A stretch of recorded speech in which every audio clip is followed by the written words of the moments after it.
Today, I'm going to recommend a novel beyond imagination.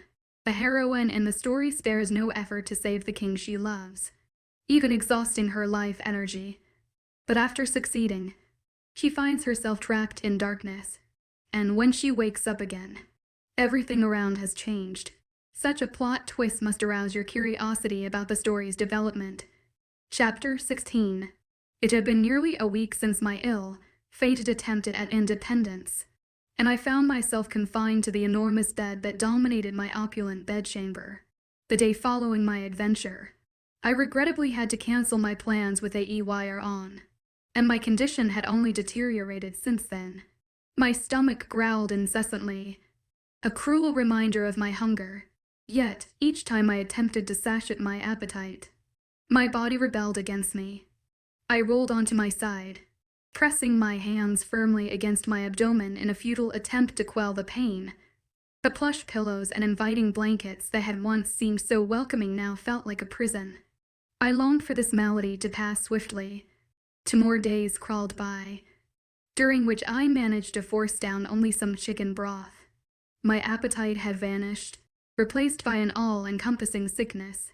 𝐿𝐲𝐼𝐻 had visited multiple times, his concern growing more palpable with each appearance.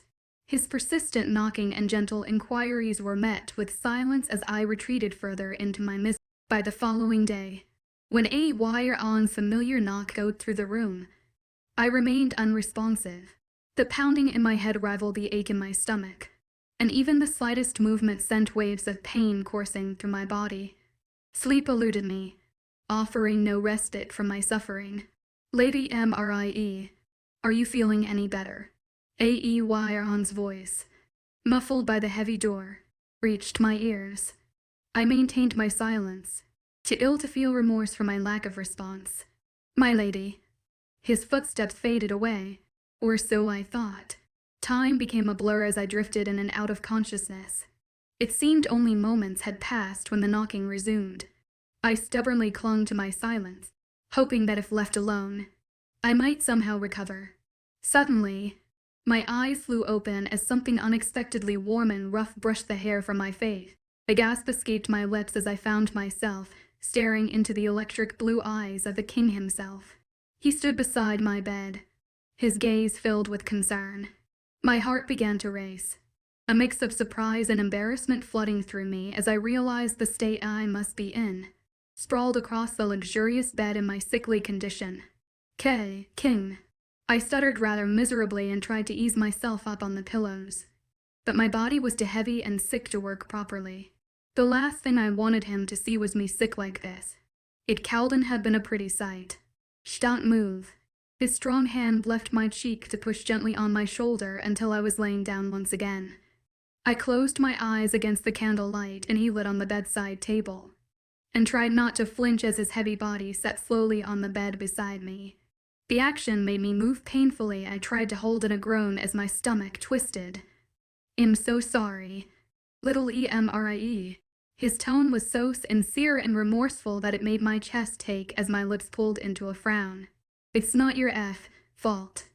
I wanted to cringe at how weak and frail my voice sounded, but it would only hurt if I did. Yes, it is. I watched through heavy eyes as he leaned over and placed a cool, wet cloth across my forehead.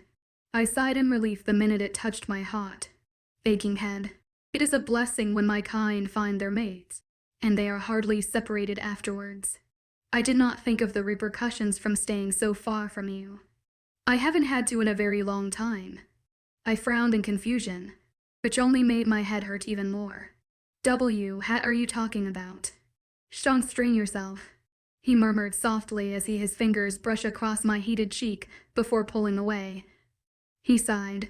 Being so physically near each other, but mentally far away, is taking its toll.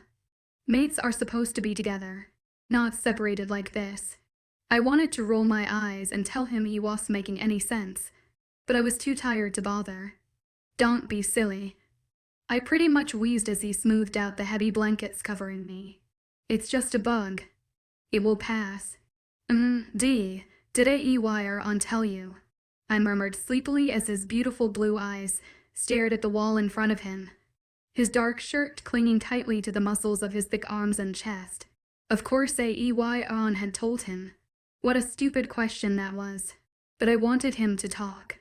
I wanted to hear that beautiful voice that only seemed to visit my dreams. Yes, he was worried. And he should have. I should have realized this would happen. That time I was able to roll my eyes. Even though he didn't say, "Here, sit up a little," he suddenly urged. But I barely made a move when his strong hands were slipping under my arms and pulling me up onto the pillows. He was lifting a spoon to my lips before I could ask why. I automatically frowned, my stomach twisting unpleasantly at the smell. "I'm not hungry, open." His voice was so stern, so nonsense that my lips automatically parted and let him pass the spoon between them. My stomach surprisingly didn't try to reject the warm, sweet soup that slid down my throat. My eyes widened. "I want you to eat all of this. It will help." Eric spoke softly, but his voice held such a gruff authority I knew not to disobey. So I sat propped up against my pillows, a cool cloth on my head as the king of the north spoon-fed me soup. "It pains me to see you like this." His voice had suddenly turned sad, all gruff authority gone as his lightning blue eyes gazed down at me. Trust me, it pained me for him to see me like this. I could only imagine the state in which I looked, sweaty and sick. 𝐾𝐞𝐬 had been a pretty sight. "I know you do not think so, but this truly is my fault. I will fix it. I will fix this. Soon how?" I stammered around a cough before letting him feed me another spoonful. He gave me a small, sad smile. "There is this place I would like to take you to when you are feeling better. That is, if you would like to go. If I was so sick I probably would have jumped to the sky in happiness. Of course I would want to go. But I had to rein my happiness and excitement in for the time being and only give him a simple nod, my eyes bright in hope. "Yes, please." His smile turned more genuine and that bright blue gaze seemed to glow as it washed over me. "You are very dear to me. Immerse. I'm sorry I make that so hard to see." My heart was suddenly beating erratically in my chest, my breathing turning hard in my lungs. I was dear to him. He was here, in my chambers, spoon-feeding me soup with such a soft tenderness in his gaze it made my chest ache. "It's okay," I mumbled around the spoon before he took it away again. What a great response. He smiled anyway, and his bright eyes glowed in the darkness of my room. My stomach filled with warmth, both from the soup and the caring look he was giving me. I haven't seen that much affection from him in pretty much forever. "Seeing you like this bothers me. Get better soon, yes." All I could do was nod as he set the now empty bowl on my bedside table and stood to his feet. My lips instantly pulled into a frown. "Don't go." I hadn't realized I said that out loud until he paused and glanced back down at me. He trushed to my cheeks in a traitorous blush. "You need to get some rest. I will stay until you fall asleep. I wish you would stay forever." Instead, I just nodded again and squished back down on the bed as he readjusted the blankets for me. "Sleep, little one. I will try to be here when you wake," staring into his blue eyes like I was. Listening to that beautiful voice of his murmur softly into my ear was the best lullaby that I had ever heard. It was long before my heavy eyes were closing, and his warm fingers were gently smoothing out the ends of my hair. I slept more soundly than I had in weeks. Ampwits going on. Despite the loud clash of armor and voices sounding around the large room, my voice seemed to filter through every wolf-born's ears. The sound quickly turned to dead silence. The king's head snapped up, his lightning eyes widening briefly before he relaxed once again. I rubbed my hands nervously together in front of me. I had started to feel better a few days ago, and then yesterday I was able to leave the room and to walk around again. I was way too excited for the king to the place he had promised to, but looking at him now, at all his generals, I knew that probably was going to happen. All 7 of their gazes were staring over at me, even 𝐿𝐲, who was the only one without an ounce of armor on him. I wanted to cower under their unwavering stares. I knew I shouldn't have left my room without 𝐿𝐲, but he hadn't checked on me all day, and I was starting to get worried. I had followed the loud voices and clamoring all the way from my room to this large armor-covered room. Servants and warriors had all filled almost every hall of the castle in crowds, as if they were preparing for something. My chest squeezed tightly. They were leaving. I knew 𝐿𝐻𝐻𝐬 have gotten my hopes up. I knew something was going to happen, or that the king would change his mind. We wouldn't get to spend time together, and I doubted we ever would. I was supposed to have him anyways. No one moved as the king dropped whatever rod-looking weapon he had been holding before walking slowly over to me, his blue eyes hard as they flashed in the dim light of the room. Nervous fluttering began in my stomach. "Come with me." I'm sure if he had spoken those words to me in any other situation, I would have been thrilled. But at the moment, with the way all his council was dressed in their ready fighting stances, it only made me feel nauseous. Not even the giant warm hand he rested on my lower back settled my nerves. I could feel all their stares as he held the door open and eased me gently through, and I looked back long enough to see those familiar golden brown pair following our retreat. Tariff's eyes flashed and he grit his jaw before looking away. I felt an ease pooling in my stomach. Whatever was happening definitely was good. "What's going on, Eric?" I asked again once the door closed heavily behind us. His blue eyes flashed at the name and he crossed his strong arms over his chest, the clunky metal clanking as he did. "I'm glad you are feeling better. Don't change the subject." I didn't know what gave me the right to talk to him like that, but even the knowledge that he was thinking of my well-being didn't tease the tight grip around my head. His eyes flashed and he clenched his jaw before speaking again. "The Northern raiders are attacking the 𝐊𝐻𝐻𝐬 Islands. We must leave to fend them off." His words sent an icy fist straight through my heart. The news shouldn't have affected me so much. He and his army always fought the Northern raiders, but the islands had their own military. They didn't meet his. My lips pulled into a frown as I forced my gaze away. I thought the islands had their own armies. I spoke softly into the silence, practically swimming in the tension around us. Light seemed to flicker through his blue eyes before he let out a soft sigh and glanced away. "Yes, but they are still part of my kingdom. I protect what is mine. Immerse." I didn't bother pretending that I didn't sense the double meaning behind his words, but I chose to ignore it, at least until he left me alone again for weeks on end. And that simple statement would be all I had to remind me that some part of him actually cared, no matter how little I thought that part was. "I understand that." I started quietly, my chest clenching painfully as I kept my gaze pointed towards the armor covering his strong chest. "But I don't understand why you personally have to go." I grumbled as the loud noise of male voices and clanking metal sounded through the door once again. I could feel the king's eyes stare holes into the top of my head, but I didn't bother raising my gaze to his. The blue there would only make my chest take more. "It's my duty to my people. Your duty is to stay alive in order to rule your people." I didn't know what I was expecting when I finally raised my gaze to his, but the soft, curious-looking staring back at me was definitely not it. "I have fought in more wars than years you've been alive, and not once have I come close to death." I cowled and break my gaze from his as he slowly reached up and rubbed the back of his hand across my pale cheek. My frown did not ease. It only takes one more for that to change. His full lips pulled into a small frown as his hand dropped to the ends of my hair. He played gently with a small strand while his blue eyes followed the action. I bit anxiously on my bottom lip as he let out a sigh. "Which is why 𝐿𝐻𝐻𝐬 is staying. He is second in command. The next in line if I were to fall in battle. He needs to be here if anything happens to me."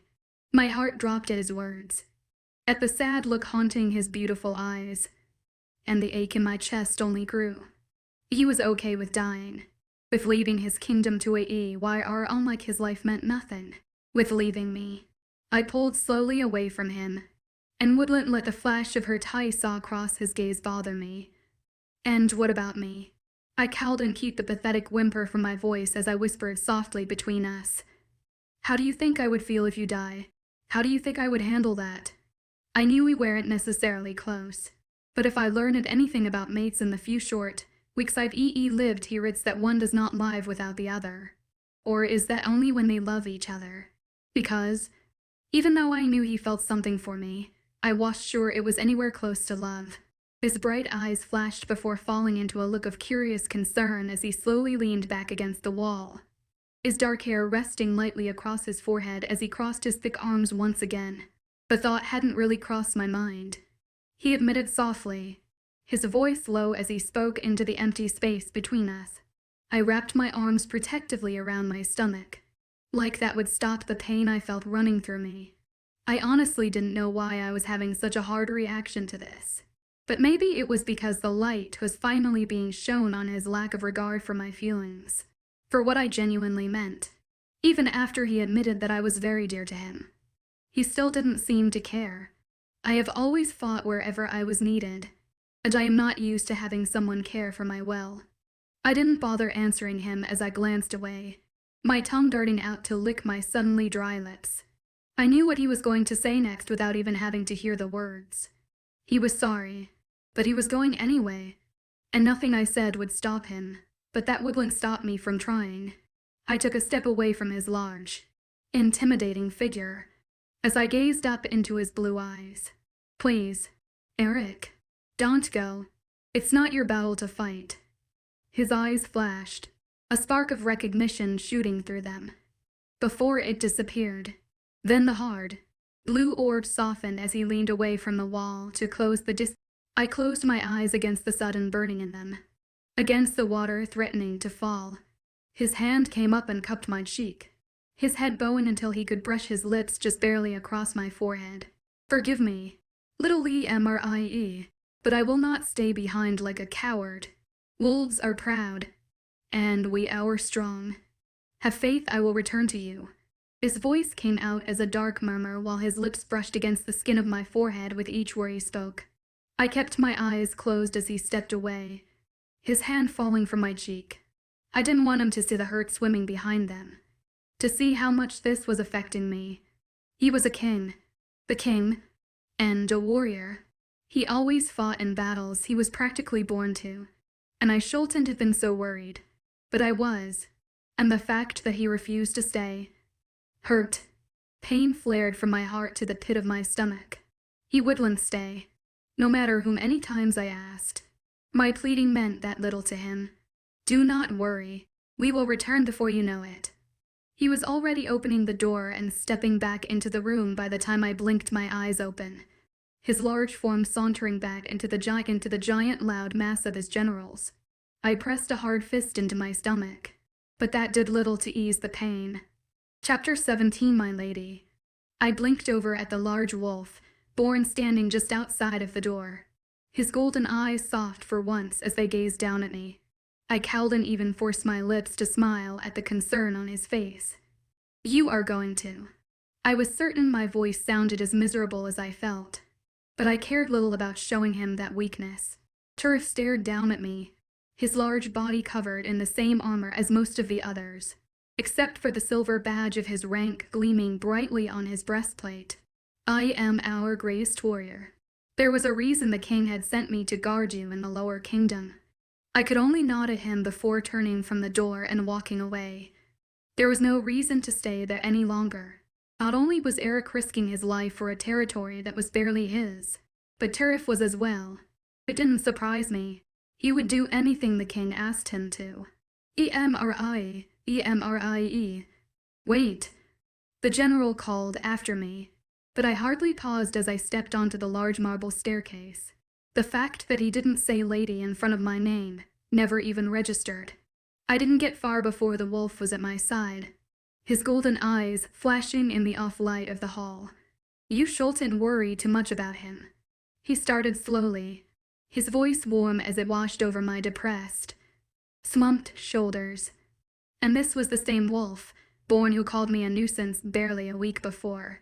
I licked my bottom lip and gazed over the large railing at my side. It seemed none of them understood. The king is a great warrior. His reputation is well earned. Nothing will happen. I knew he was trying to reassure me. And honestly, I knew I was being a little over-dramatic, but it was just the fact of the matter. Tarif. I started softly, my voice almost a pathetic wobble as I leaned heavily against the porcelain railing. Do you have a mate? Something dark flashed across his golden gaze, and for a minute I had actually felt bad for asking. But then his face was back to that somewhat emotional mask. Not here was a hard bite to his voice, one that sent an icy chill straight down my spine. It was a tone of loss, but that was just something I would have to wonder over later. If you had one, and they asked you not to go, would you stay? That hard look of his mask slowly fell as he stopped walking just a step below me, his golden eyes staring softly to the side. North is just not used to having someone that cares as you do. You just have to be patient. Would you stay? I felt bad for cutting him off, but I didn't want to hear any more excuses. What I wanted to hear was what I knew for a fact. The 𝐿𝐤 or what I was supposed to be to him. 𝐿𝐤 paused, his dark voice silent before he let out a gruff sigh and gripped gently onto the top of my arm. Even a step above him, he still towered over me, and I had to crane my head up just to look at him. I wanted to say I was surprised at the sadness in his golden eyes, but I was expecting some close to it anyways. Yes, I would stay if she asked me. That painful ache in my chest reared its ugly head as water once again threatened to fill my eyes. I gulped loudly and forced the tears down. I wouldn't cry over this. I was a fool. I knew where I stood with Eric, where I stood in his life. I was just a problem he didn't know what to do with. I was supposed to have him anyways. Immerse. Please don't hold this against him. He cares for you. The general's voice died on his lips as I leaned up and pressed a soft kiss to his cheek. His golden gaze was wide, and his mouth was slightly agape when I pulled away from him with a gentle pat to his strong arm. Stay safe. 𝐿𝐤. I whispered softly and gave him a small smile before turning around and heading slowly up the marble stairs. He didn't stop me. Interesting. I stopped halfway up the large marble staircase as an eerie voice sent an unpleasant chill down my spine. My eyes snapped up from the bottom of my gown that I was trying not to trip over and locked gazes with a man creepier than an eel. My grip on the railing tightened. The announcer from the king's birthday ceremony. Who are you? I cowled and hid the hostile suspicion in my voice as pale, yellow eyes glowed down at me from the split platform in the middle of a staircase. The man's skin was paler than my own, almost translucent, like snow, and his hair was just as white. The robes he wore were a sickening yellow, green color that only made his odd appearance seem even more snake-like. I took an uneasy step back down the stairs. Talk about a bad feeling. Like all other wolf-borns I met. He answered immediately. 𝐊𝐤𝐳, royal advisor to our great king and translator of the ancient souls. 𝐊𝐤𝐳. Why did I feel like I heard that name before? And he was a translator of souls. That alone was enough to scream odd. Seers weren't around much anymore. Most had gone mad and evil with power, while others cowed and handled the voices and took their own lives. It was rare to find one, especially this far up the mountain. What's interesting? I asked instead of voice how creepy I truly thought the man was. His beady yellow eyes reminded me too much of a serpent, and I highly doubted he was a wolf. But I'm sure the king wouldn't let someone so close to him if he was. He wouldn't even let me close to him. Your little interaction with our great king. He seemed oddly fond of you. He obviously was paying too close attention. Then, I definitely wouldn't use fond to describe how the king was feeling during our little conversation. I glanced back down the steps and frowned when I saw no sight of 𝐿𝐤 in the mass crowd of guards running around in battle armor, and that the thick brown door was shut tight. No one was paying attention to us, and I could find no genuine excuse to rid myself of the eerie man. I wouldn't necessarily say fond.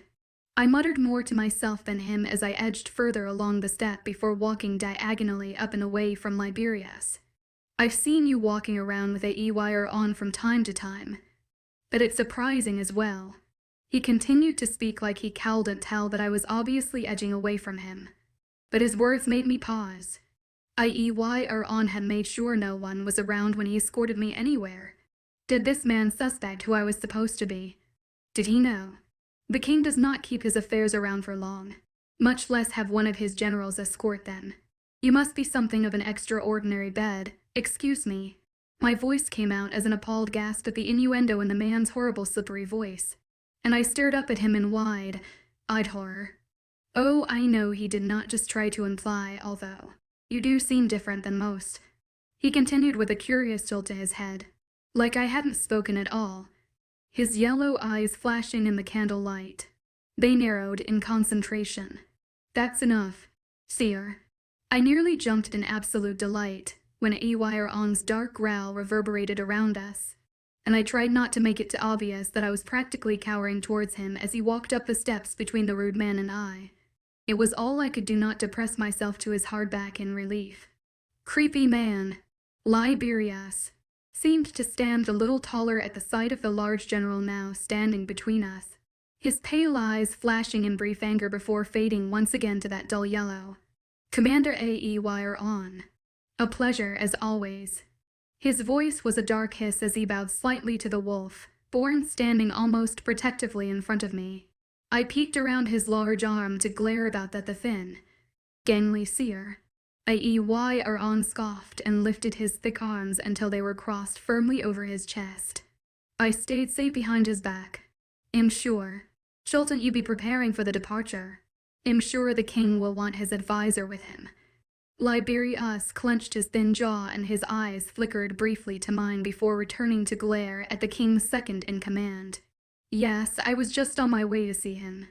Snake, man spoke as he began to descend the stairs, his front to us the entire time.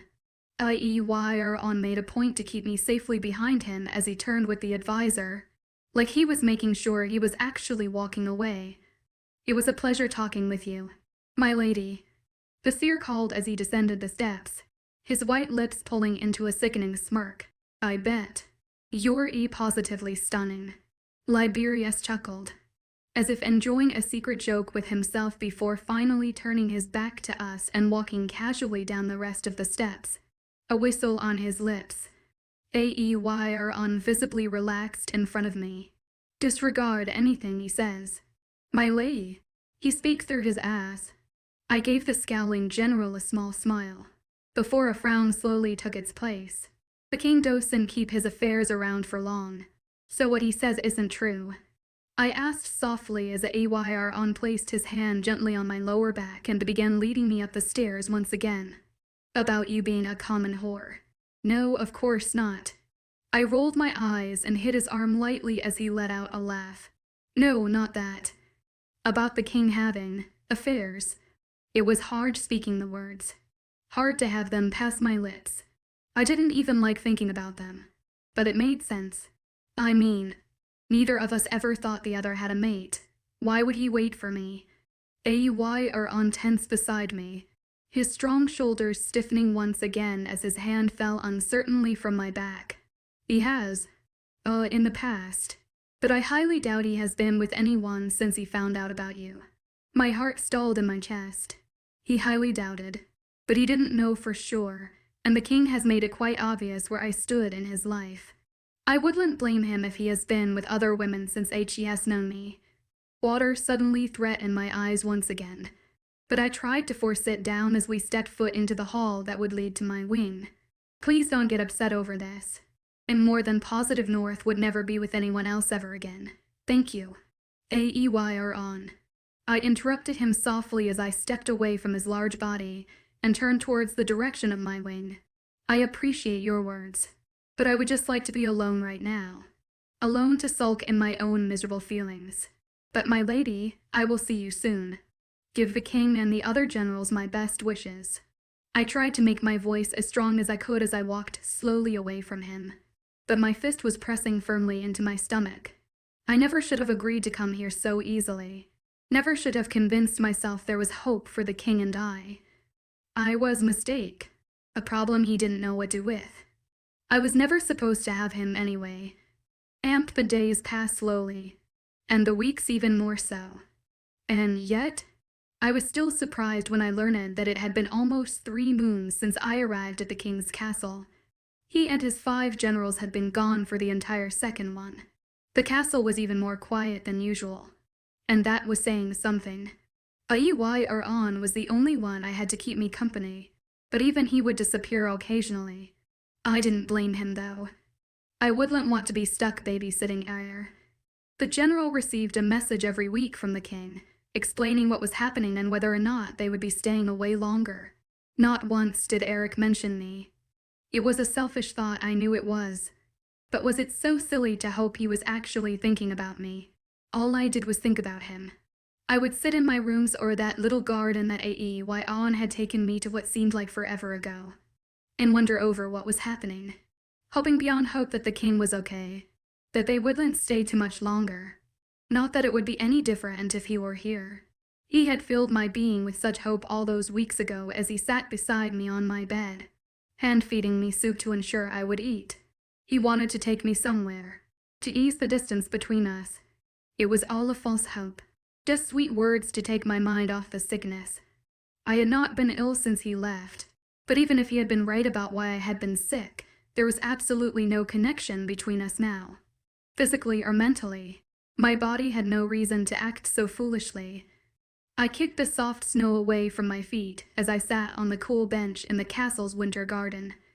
I'd had no idea where 𝐿𝐲𝐼𝐬 had run off to, but ever since the king and a quarter of their army had left, he had been much more lenient on escorting me everywhere.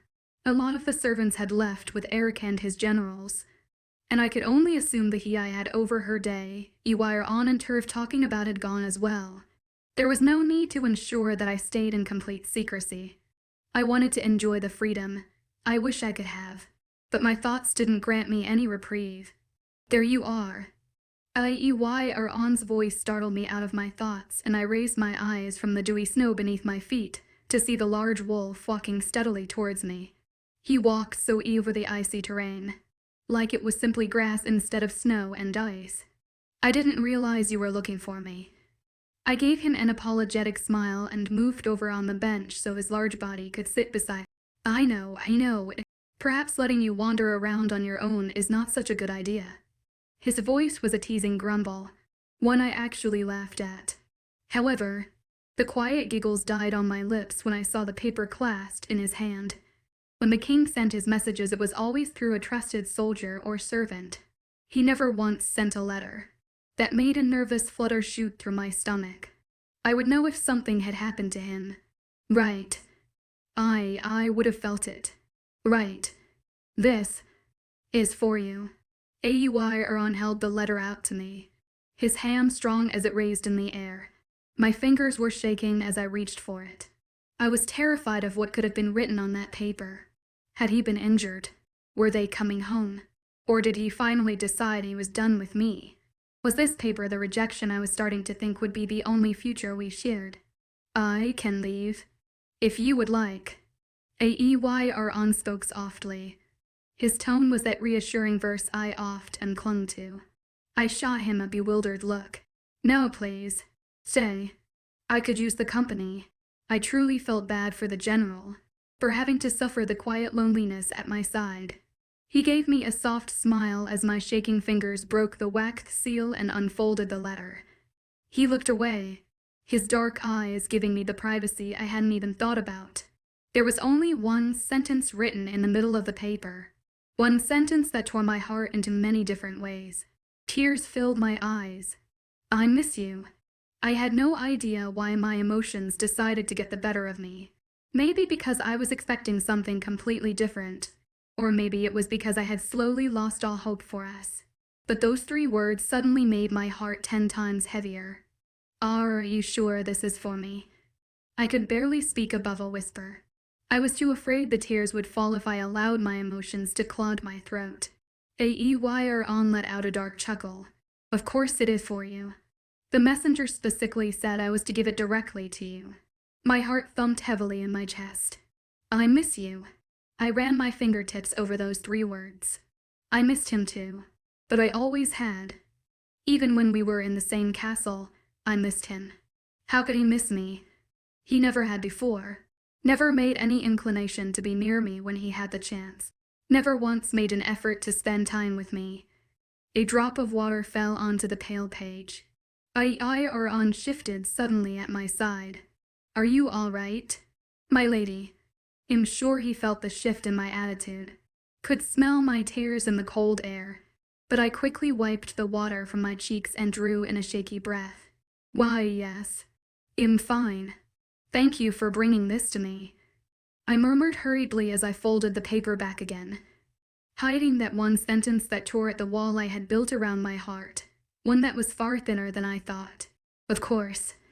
His eyes watched me with a knowing suspicion as I stood to my feet and clutched the letter tightly to my chest. Would you like me to come with you? He asked politely, even though I know he already knew my answer. No, it's okay. I just want to be alone for a while. I could feel his dark brown eyes on me as I walked back into the castle, the cool air following behind me. The letter seemed to radiate warmth in my grasp. The 3 letters that tore at my heart were burning into my skin. He wasn't even here, and yet he was still able to tear me in every different way. Chapter 18. Waiting for the king and his general's arrival was agony. Or perhaps that was anticipating how the king would act upon his return. It had been 2 weeks since the letter. 2 weeks of 𝐿𝐢𝐬 and I wandering aimlessly around the castle. We didn't have to fear anyone seeing me anymore. I'm sure it was healthy. Mentally at least. Well, mentally for me. But I kept the letter he had written beneath my pillow. One silly sheet of paper with 3 words that were otherwise meaningless held such a tight grip on my heart it made me want to scream. But still, I looked at it every night, and guilty every morning. He hasn't sent me anything else since then, and it was quickly becoming my most prized possession. At least, out of all the possessions I had with me. Queen to 𝐷4. Check. And mate. 𝐿𝐢𝐬𝐬 announced with a victorious smile, his large body leaning back in his throne, like chair as he crossed his thick arms behind his head. I scowled at the smirk sitting proudly on his lips. You cheated. Again. He chuckled and leaned forward to reset the board once again. Oh, my lady, you are just horrible at this game. It's a ridiculous game. I grumbled and sat back in my own throne, like seat with a defeated pout. Even so, shall we play another round? The general was enjoying my failures, all of them. We have spent most of the day playing chess, and I haven't won once. Are there not any other games? I practically pleaded as he finished resetting all the gleaming black and white pieces. A teasing scowl fell across his handsome face. Of course, but I don't want to play any of those. I frowned and shot him a scowl of my own. Why not? You might actually win. His laughter filled the large common room we had been lounging in, and I couldn't help but let out my own smile. 𝐿𝐢𝐬𝐬 just had that effect on people. The few I have met with him at least. He was always so easygoing and carefree that others just naturally smiled and laughed around him. A loud, but distant clamoring stopped my response before it could leave my lips, and 𝐿𝐢𝐬𝐬's head snapped up faster than any human or shifter I knew could. The sudden serious look crossing his face scared me. What? What is it? But he was already standing from his seat and stalking towards the large wooden door that separated us from the rest of the castle. Stay here. What? No, if something's happening, I want to go. The expression on his face and his sudden change in attitude was the most exciting thing that has happened in 3 moons. 3. If something was wrong, I wanted to know. It is nothing good. Lady Immerse. The look he shot me stopped my excitement dead in its tracks. Panic quickly filled my heart where the eagerness fled. Please, stay here. He left immediately after that, but not before shooting me one last. Pinning me down in my seat glare. I frowned after him, a frown which only grew as the noises got louder, noises followed by shouts. My stomach twisted uneasily. Perhaps the king and his generals were back. But I didn't understand why 𝐿𝐢𝐬𝐬 would be upset about that. Unless I let out a shaky breath and jumped to my feet. If something was wrong with Eric, I wanted to know. By me, I tried to stay as quiet as possible as I exited the room and closed the large door behind me, but it was pointless. There was too much noise and chaos ringing through the halls for anyone to notice me. I followed the source of the yelling and shouting all the way to the grand marble staircase at the front of the castle. But I hadn't even turned the corner when the pain started. It was a great, tremendous pain that left me panting and screaming in agony, but it was enough to make my feet stumble. I placed my palm flat against my chest. What in the world, the king?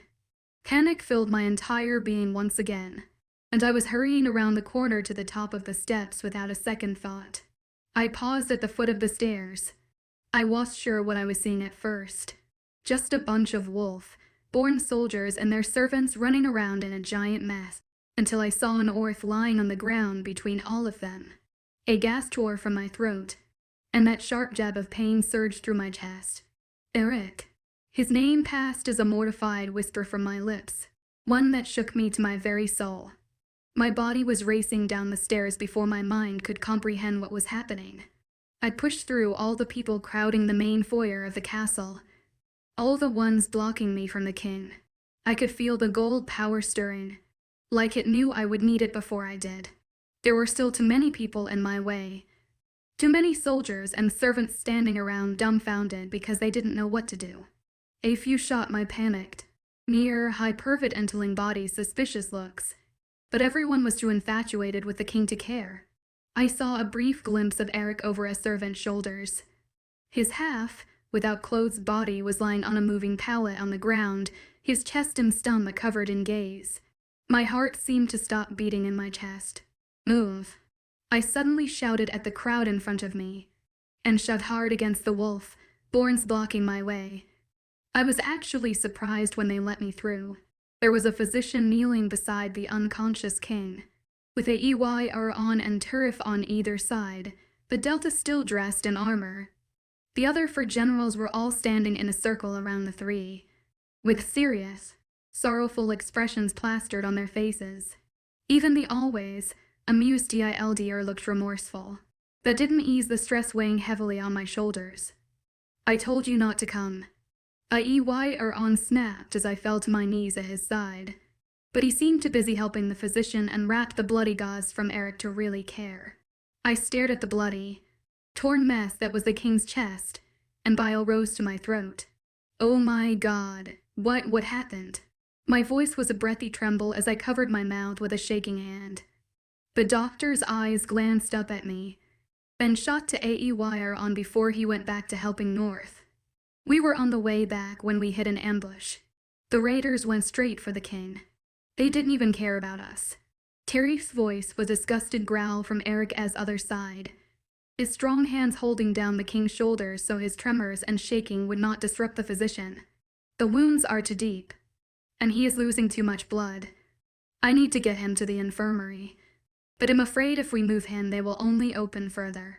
No, I stammered and scooted up as close to the king as I dared. I knew what I had to do without even thinking about it.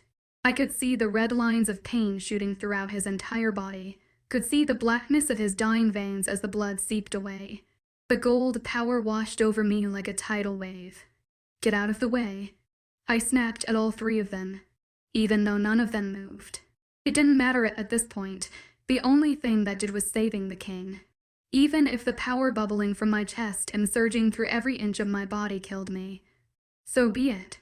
At least he would live. My lady, stop. Let the physician deal with this. Immerse. The sudden name that slipped past the king's cracked lips silenced 𝐊𝐢𝐬𝐬𝐬 immediately. I didn't even care that he had called out name foreign to me. The power only seemed to surge more and I was desperate to save him. Immerse. Immerse. Eric still seemed unconscious, but his voice was growing louder, the sweat on his body growing as he struggled harder in Terry's grasp. Fuck. 𝐊𝐢𝐬𝐬𝐬 hissed and left the bandages to grip tightly at the king's head to stop it from thrashing around. We need to make him shut up. The second in command snarled at Turf, who was trying to pin the trembling king down to the pallet as best he could. If you have any fucking ideas, please share. Turf snapped with just as much hurried anxiety as 𝐊𝐢𝐬𝐬𝐬𝐬. Just move. I finally snapped and pretty much shoved a bewildered physician out of the way. They were wasting too much precious time bickering. I needed to help him now. I quickly took the doctor's previous spot and began rolling the thick sleeves of my winter dress along my arms. Terry's golden eyes widened. What are you? I was surprised at the hostility in his voice. Like he was afraid I would do something reveling to all those around us. Technically, I was. I ignored him and raised my hands over Eric's chest, right above the part that seemed to thrive with red and black veins. I could feel the gold power licking my palms. My fingertips, it just needed one push from me for it to escape to the being it so desperately desired. I let out a shaky breath. I could do this. 𝐸. What are you doing? Stop.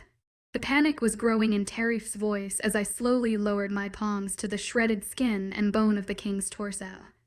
I continued to ignore him, and let my eyes close just as the soft skin touched the rip, gory mess of his wounds. 𝐸, stop now. Tariff suddenly let go of the king and gripped tightly at my shoulders, trying to jerk me away from the unconscious, thrashing and rambling king, but it was too late. I had already let the power leave my palms and enter the wounds. It acted like a giant lock, keeping me pinned to Eric. The effect was automatic. Unlike the first time I had healed him, the gold power wasted no time in sucking my energy from me, from stealing my life, force and giving it to the king. But I didn't care. I could already feel the bone and skin mend beneath my fingertips, could see the red and black lines receding in my mind's eye. The power was saving him, even if it had to kill me to make it happen. I was sure there was chaos around me, more than before. Impositive Tariff was trying to pull me away from the king. Maybe even the other generals as well, but my mind was too focused on the power, too worried about keeping Eric alive. I couldn't hear anything outside of my head.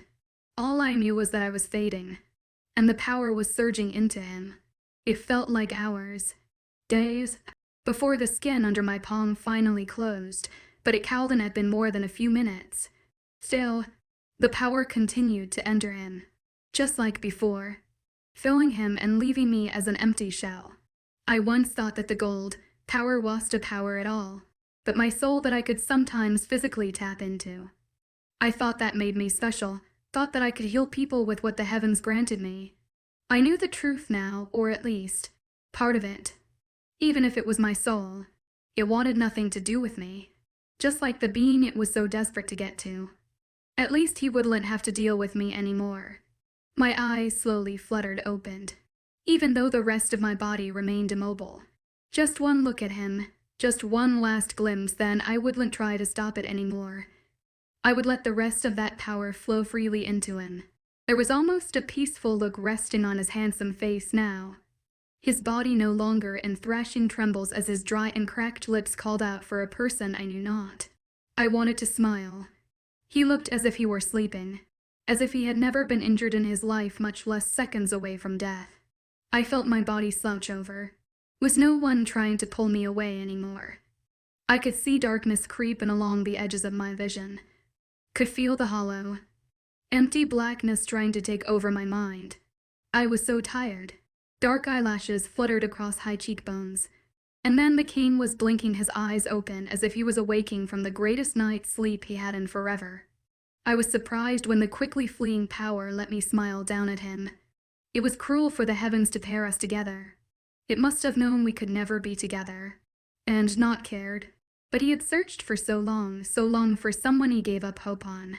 I hoped now he would find peace with himself, even if it wasn't with me.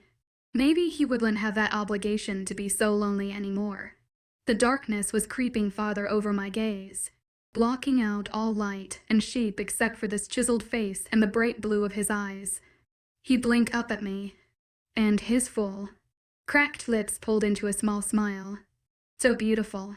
My body was sinking into that dark hole the gold power left behind. My eyes began to drop as the darkness swam closer to the irises.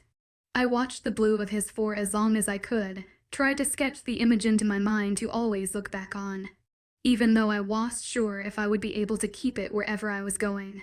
The last thing I saw before the darkness prevailed was that beautiful, lightning, blue gaze widening, and then the large, painted ceiling.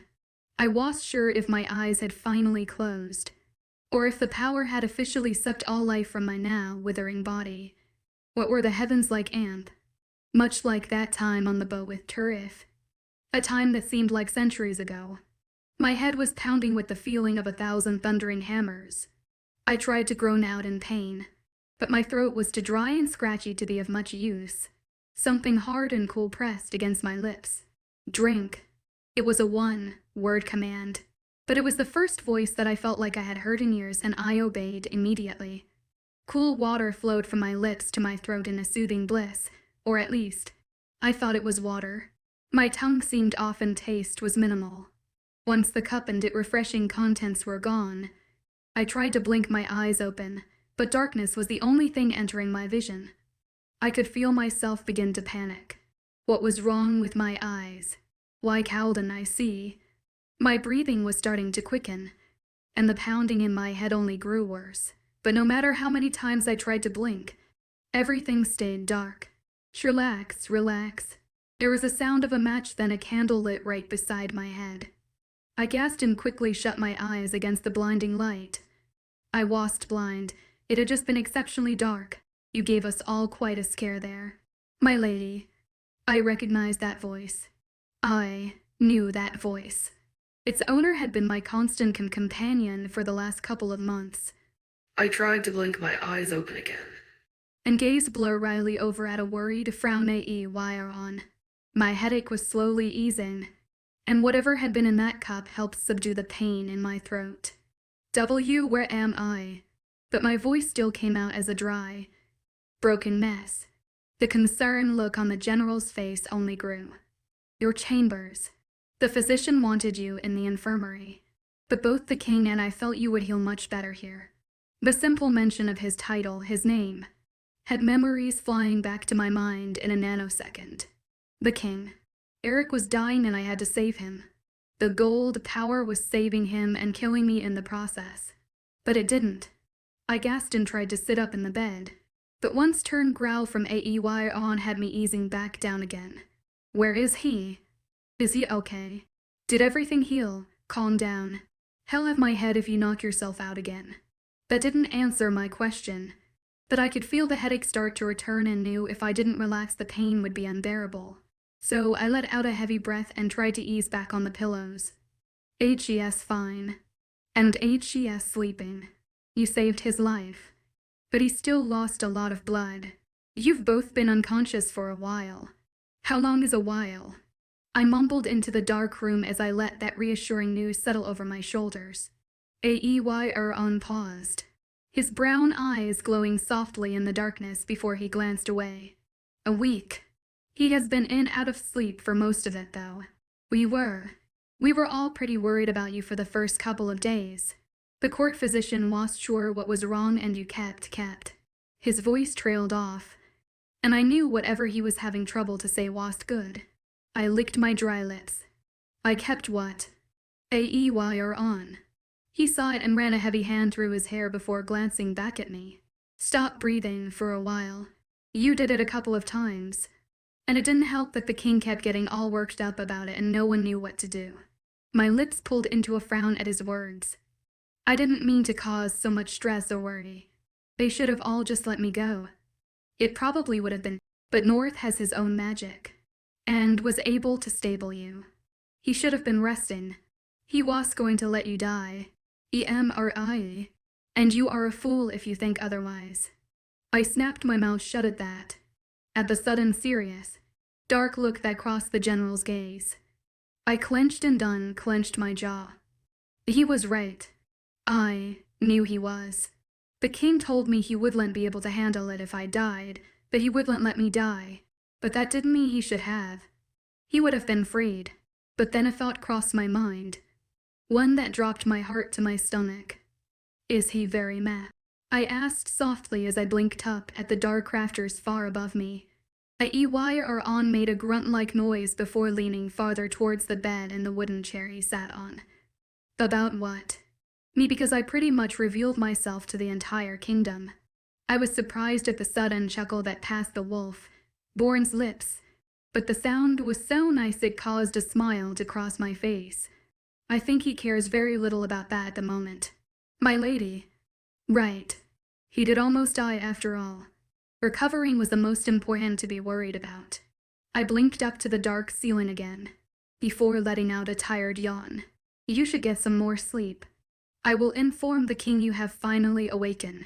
𝐿𝐬𝐬 started to stand, but even though my heavy eyes began to close, I stopped him. 𝐿𝐬𝐬. About how I saved him, sleep. My lady, we will talk more when you are better. Chapter 19. I wouldn't go as far as to say I felt brand new the next time I woke, but it was close enough. There was already warm water in the bath waiting for me. And, even more surprising, one of the castle's servants laying out a dress. My lady, the servant girl said with a deep curtsy before standing once again. Shall I help you and rest for your bath? She asked politely, her red hair tied in a loose bun underneath a white handkerchief. I gave her a confused frown. Oh, thank you. I'll manage. Of course. My name is Ellen.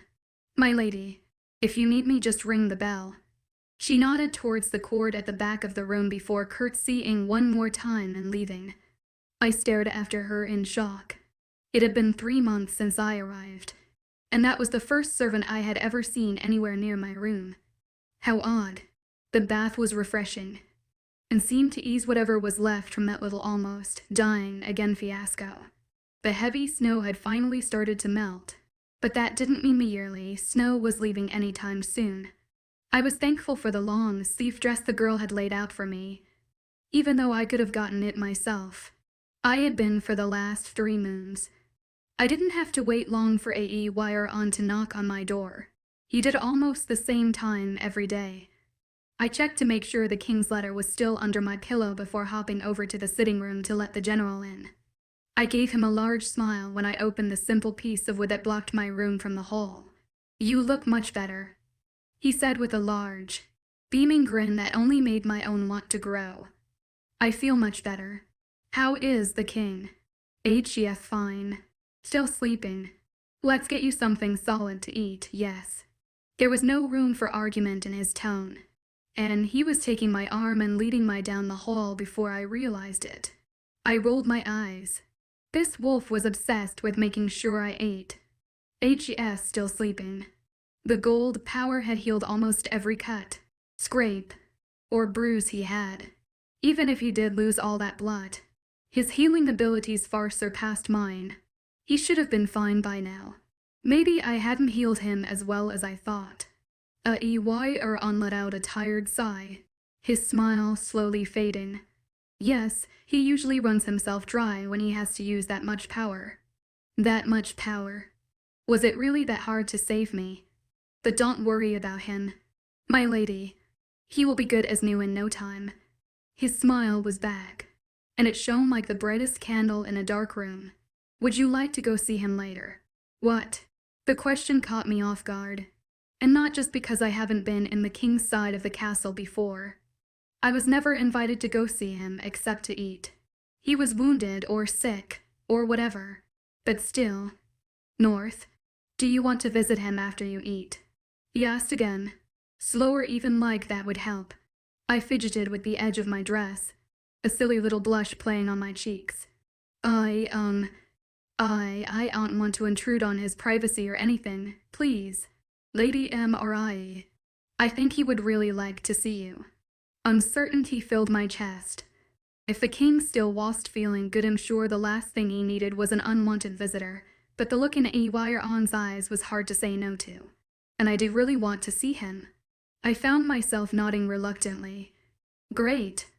The wolf chirped happily before escorting me into the room the king and I would dine in on the rare occasion he had wanted to see me. My eyes widened at the scene just inside of the door. All 5 of the other generals were sitting around the table eating and talking loudly. 𝐿𝐷𝐿 and 𝐿𝐲𝐻𝐬 even laughing. I took a step back in surprise. What were we doing here? I never ate with the generals before.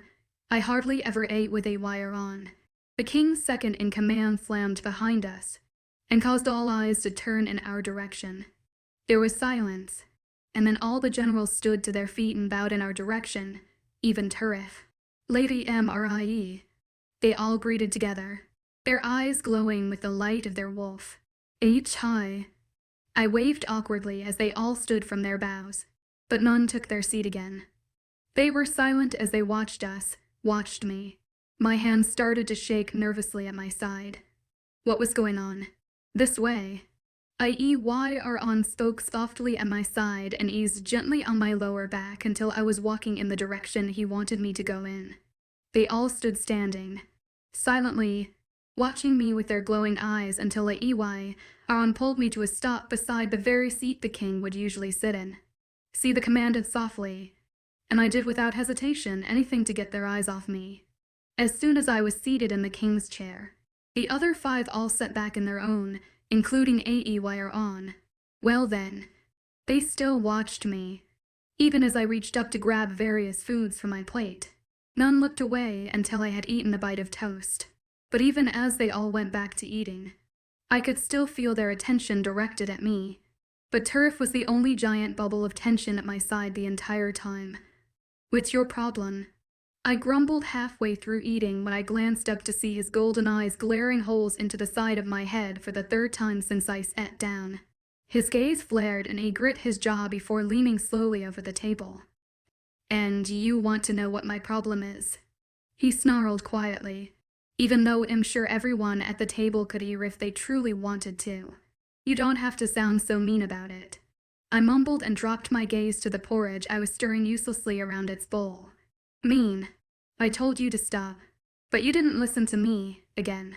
And you don't want me to sound mean about it. Leave her alone." "𝐿𝐢𝐬. She just started feeling better." 𝐿𝐢𝐬𝐬 growled from my other side, his brown eyes hard as he glared over at the king's 3rd in command. My head was starting to throb. We almost lost them both. 𝐿𝐢𝐬𝐬. I have a right to be pissed off, which I'm sure you can all bicker about later. Let my lady eat. 𝐿𝐢𝐬𝐬's voice called from the other end of the table, but that only sent a bright blush to my cheeks. So, they were listening to everything. Perfect. The table fell into a stony silence, even though I could practically feel the anger streaming from 𝐿𝐢𝐬 in a tidal wave. I didn't understand what his problem was. Yeah, so I almost died again, but I didn't. And I saved the king's life. Why didn't he just be thankful for that and move on? "Are you finished?" 𝐿𝐢𝐬𝐬 asked softly a few minutes later. Once the other generals had started talking again, I pushed my plate away. I nodded and let him help me to my feet. "I am taking Lady Immerse to the king. You all have your task for the time being. I've cancelled the gathering today due to North.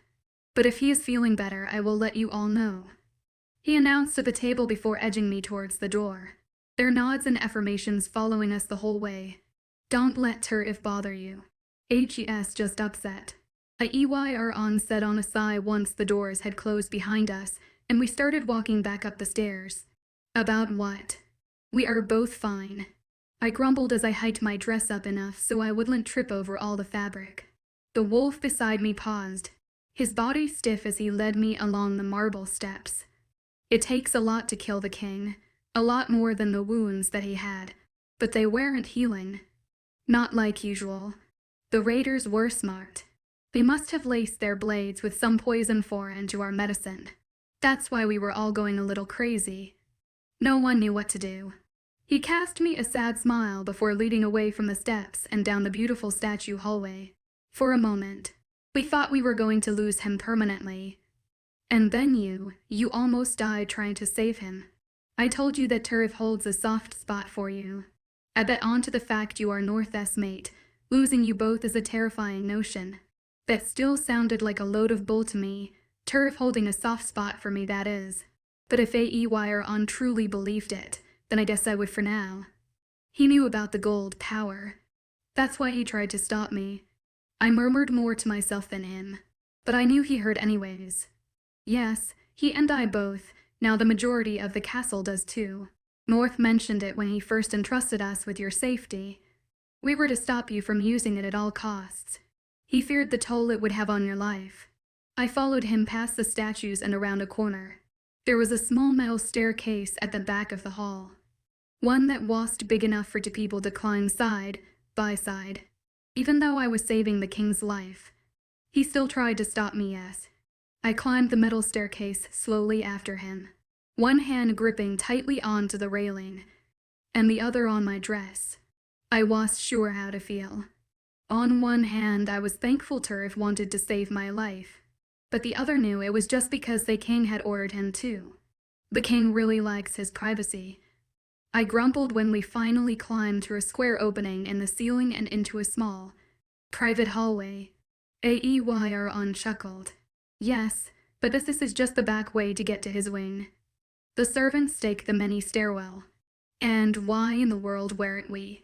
The king's wing was twice as large as mine, and far more secluded. The door to his rooms were open as light from the windows illuminated the hall. 𝐿 knocked politely on the opened door, but only for the server's benefit. She was sitting on a stool beside the bed, a bucket at her feet and a cloth in her hands. My lips pulled into a frown. Lord 𝐿. She stood immediately to her feet and bowed low, her head dropping her gaze to the floor. My eyes flickered over to the sleeping king. He was shirtless and laying above the covers, a frown pulling at his handsome face. My heart set in my chest. He didn't look like he was breathing at all. His chest was oddly still. He looked as if he were dead. Vanessa, you may leave. I think Lady Immerse can handle that. I was surprised at the sudden power and authority ringing through the general's voice, but I didn't question it as the girl curtsied and dropped the cloth into the bucket. She scurried out the door not long after that. I cast a sideways look at the wolf. He shrugged. Just the physician's assistant, and has been checking on North every once in a while. I didn't bother saying anything to that and instead brought my gaze back to the king. I will wait in the hall. My lady. 𝐿 spoke softly as I stepped further into the room. I shot him a grateful smile before he closed the door, leaving me alone with the sleeping king. His room was large with a bed twice as big as mine and a fireplace larger than I was tall. The rug beneath my feet was a blood red that shone proudly against the dark wooden panels lining the walls. The window set in the wall ran from the floor to the ceiling and offered a brilliant view of the outside snowy world. It was beautiful. I walked slowly over to the bed. Eric didn't make a move, despite the frown on his sleeping face easing slightly. I gave his peaceful body a soft smile before sitting in the stool Vanessa had left. I could just make out the subtle rise and fall of his chest from this distance, and that eased my racing heart. He was okay. I told you it only took once more. I grumbled softly to the sleeping king as I wrung the water from the cloth and eased it over his heated, tan skin. I tried not to let my skin touch his, but the muscle in his arms and torso seemed to move with each gentle sweep of the cloth and made it twice as hard. And I told you I would return to you. I jumped as his gruff voice filled the silence around us, even though his bright eyes remained closed. I thought you were sleeping. I practically stuttered when he shifted slightly and let his thick arm hang off the side of the bed. I know. A blush rose to my cheeks and I pulled the cloth uncertainly away from his strong chest as he let out a deep breath of air. His eyes still closed. Don't stop. He made an odd, gluff sound in the back of his throat when I went to put the cloth away, one that only made my blush grow. I rinsed the small towel and went back to slowly stroking his chest and upper arms. It was quiet between us for a while. He just laid there silently as I ran the cool cloth over his upper body. I had actually thought he started to fall asleep again, when his voice filled the air once more, the voice that so often plagued my dreams. I almost lost you. Again. My hand paused, the towel pressing against his chest before I brought it back to the bucket. You weren't doing so well either, I muttered under my breath, even though I knew he could hear.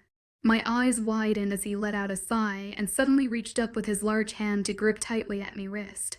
I stared down at his fingers, at the odd tremors shooting through my arm at his touch. Not again. Immerse. He suddenly growled, his strong grip pulling my wrist, and me, off the stool and practically onto the bed. I sat uneasily beside him as he held my palm to his chest. If I told you the same, you would just ignore me. My voice was a soft murmur, a rather depressed one at that. He let out a ragged sigh before the lady's bright blue eyes slowly blink open. He stared silently at the ceiling for a moment, his palm flat against the back of my hand. I could feel the warmth of his chest, and the steady beating of his heart, so different than the week before. He was okay. I told you I wouldn't be able to handle it if you died, and you think I magically will if you do. My tone came out harsher than I meant, but it got my point across and he didn't bother arguing over it any longer. I just can't. He paused and licked his dry lips before finally gazing over at me. I can't lose you. My gaze locked on his. Just like all the other times when our eyes met. I immediately felt like I was floating, swimming in a giant pool of electric blue. My mind seemed to go numb. It's not like we are very close. I heard myself murmur even though my mind was too far gone in that beautiful, entrancing gaze. He blinked, and then was easing my hand up his chest into his cheek before I could blink. His eyes closed, and mine only widened when those full lips of his pressed a soft kiss to my warm palm. Forgive me, little one. I suddenly wanted to, especially with the tender way he was cradling my hand to his cheek. He seemed so gentle right then, so soft and loving it made my heart ache. It was moments like these where that cursed hope tried to slither its way into my chest. I tried not to let it, though I knew it wouldn't be long before he pulled away from me again. I would like to try and fix that, if you would let me. His lightning eyes blinked open once more and gazed over at mine as I sat leaning rather awkwardly over him. My heart pounded in my chest. He wanted to be close to me now. But you said I can't be around you. That does not matter anymore. That voice I certainly loved was a hoarse murmur in the quiet air around us, one that made flutters erupt in every corner of my stomach. The whole castle pretty much knows who you are. There is no point in trying to keep you a secret any longer. I felt my lips pull into a frown as my gaze dropped guiltily to the beds and used blankets. I am sorry about that. I didn't mean to reveal myself for anything. I just saw you on the ground and was thinking straight, Immerse. His dark voice cut me off mid, rambled apology, and that large hand of his left mine to gently cut my cheek. I raised my gaze and blinked slowly over at him. Do not worry over such trivial matters. It was bound to happen sooner or later. I rested my heady head in his large, warm hand. I held and helped myself. His touch was so inviting. His gaze so caring right then, that it tore at my heart. I never wanted this to end. But then he sighed and glanced away from me, his hand slowly dropping back to my own that I had moved to his chest once again. I just wished I could have kept you hidden until I dealt with him. The statement was more to himself than me, but it still sparked a curiosity deep inside my chest. It's that seer, isn't it? That's the he everyone keeps referring to. I gulped when his gaze suddenly snapped to mine and narrowed, but I tried not to look away as he shifted until his free hand could run down his face. Yes. I was fully expecting him not to answer, or to lie at least, so I was a little more than shocked when the confirmation passed his lips. And he knows who you are now, knows what you mean to me. That alone he can use to his advantage. But he is a greedy, power-hungry being, and I fear what he will try now that he has seen your power. His words caused fear to slowly enter my heart. I knew that man was creepy, he didn't have any good intentions hidden behind those yellow eyes. And now he knew I was the king's mate. He had the perfect leverage against him. Even if Eric didn't truly care for me, holding a mate against another was still detrimental. Why don't you just dispose of him? Or something. I knew the rumors about him and the other wolf, borns were it true, but he still was kind to those whose trespass in his territory, much less betray him in any way. His eyes turned hard as they washed over my face. I will. When the time is right. The tone and voice meant that part of the conversation was over, and I could only nod in defeat. For now, I'll just have to keep more of an eye on you from now on. What, yes? His voice slowly began to drop in a sleepy murmur. His beautiful eyes trying not to close in sleepiness. There is a room down the hall you will be moving into, he mumbled as his large body began to roll over, his grip on my hand tightening as he practically dragged me with him. My eyes widened as the action pulled me further onto the bed. We will discuss it more tomorrow. He grumbled on a tired yawn, his eyes closing shut as he practically hugged my arm to his chest. I was leaning awkwardly over the bed in his large body, my arm trapped to his torso in a grip like iron. It was a comfortable position, but I wouldn't have traded it for the world. North, I asked softly a few silent moments later. He let out a grunt in response. Who is Immerse? He yawned again and squeezed my arm tighter to him. My star,